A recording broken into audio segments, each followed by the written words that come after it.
আজকে তোমাদের কিছু বাস্তব কথা বলি।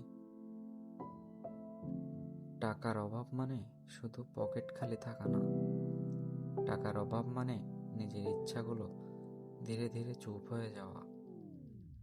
এক সময় ছিল কিছু কিনতে দোকানে ঢুকলে প্রথমে জিনিসটা দেখতাম না, দামটা দেখতাম, কারণ জানতাম ভুল কিছু পছন্দ করলে হিসাবটা মিলবে না।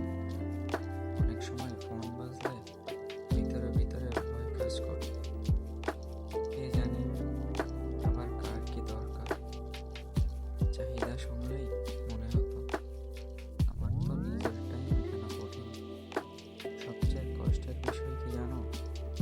নিজের মানুষগুলোর সামনে এই অভাবটা লুকিয়ে রাখা, হাসি দিয়ে কথা বলা আর মনে মনে হিসাব করা আজকের দিনটা কিভাবে পার হবে। কিন্তু একদিন বুঝেছি, টাকার অভাব আমাকে থামায়নি, শুধু ধীরে চলতে শিখিয়েছে। আমি দৌড়াতে পারিনি, কিন্তু রাস্তা ছাড়িনি। আজও সব ঠিক হয়ে যায়নি, কিন্তু আমি এখনো চলছি। আর যে মানুষটা অভাবের মধ্যেও চলতে থাকে, সে